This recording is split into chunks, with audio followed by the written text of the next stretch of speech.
තුන්වන ශ්‍රේණියේ කාර්යක්ෂමතා කඩයිම් විභාගය 2025-8-17 දින පැවැත්වීමට නියමිත බව මේ වන විට සෞඛ්‍ය අමාත්‍යාංශය මගින් ප්‍රසිද්ධ කර ඇත. ඒ අනුව අයදුම්පත් කැඳවීමේ අවසාන දිනය 2025-7-2 වේ. එදිනට පෙර සෞඛ්‍ය අමාත්‍යාංශය විසින් ප්‍රසිද්ධ කරන ලද අයදුම්පත පුරවා තමාගේ රෝහල් ප්‍රධානීන් හරහා සෞඛ්‍ය අමාත්‍යාංශයට එවිය යුතුය. මෙහිදී මෙම විභාගයේ වැදගත්කම පිළිබඳ විශේෂ අවධානය යොමු කළ යුතු ඇත. නව පත්වීම් ලැබූ හෙද නිලධාරියෙකු මෙම විභාගයේ මුල් වසර 3 තුළ සමත් විය යුතුය. යම් අයුරකින් එසේ සමත් වීමට නොහැකි වුවහොත් තම රාජ්‍ය සේවා කාලය තුළ නැවත නිවැරදි කළ නොහැකි ආකාරයට වැටුප් විලම්භනයට පත්වේ. එය පසුව ඔබට උසස් වීම් යාමේදීද ගැටලුවක් වනු ඇත. තවද වසර 3ක් තුළ සමත් විය යුතු විභාගය එම කාලය තුළ සමත් විය නොහැකි වුවහොත් එම ප්‍රමාද වන කාලය අනුව තම කණ්ඩායම තුළද පහළින් ස්ථානගත වීමට සිදුවේ. එලෙසම නව පත්වීමක් ස්ථිර පත්වීමක් ලෙස ලබා දීමට වසර 3ක් සේවය කළ යුතුය.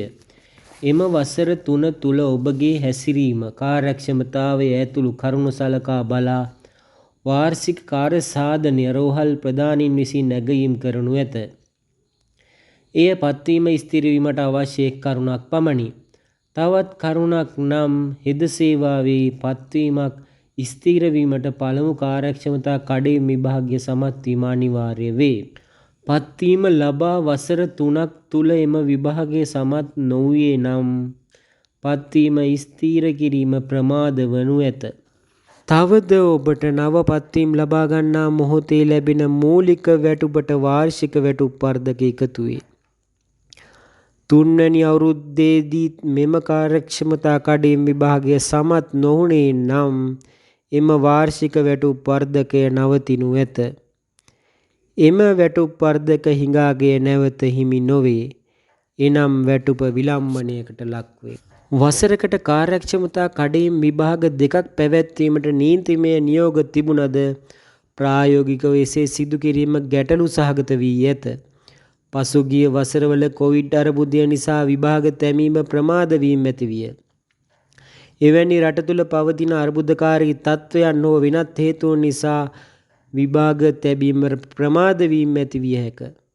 එබැවින් ලැබුණු මුල් අවස්ථාවේම විභාගයට මුහුණ දී සමත් වීම අනිවාර්යයෙන්ම සිදු කළ යුතුය.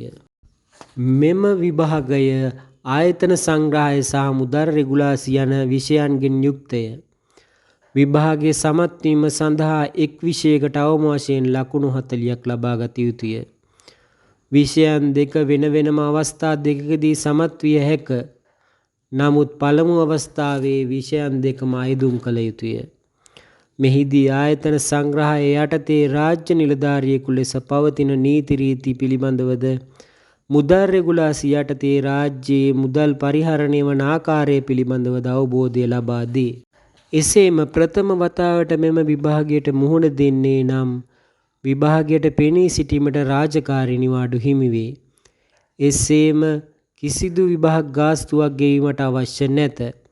දෙවන වතාවට පෙනී සිටින නිලධාරීන්ට රාජකාරී නිවාඩු හිමි නොවන අතර විභාග ගාස්තු වශයෙන් එක් විෂයකට රුපියල් 25ක් ලෙස රුපියල් 50ක මුද්දර ඇලවිය යුතුය. එබැවින් මෙම විභාගය ලැබූ මුල් අවස්ථාවේම මුහුණ දෙමින් රාජ්‍ය සේවයේ පළමු කඩයිම සමත් වීම සිදු කර ගන්නා ලෙසද මෙම විෂයන් හෙද සේවාවේ නවක නිලධාරීන්ට අලුත් විෂයන් බැවින් පහසුව සහ අවබෝධය සඳහා සිංහල භාෂාවෙන් පිළිතුරු සැපයීම සිදු කරන ලෙසද යෝජනා කරමු.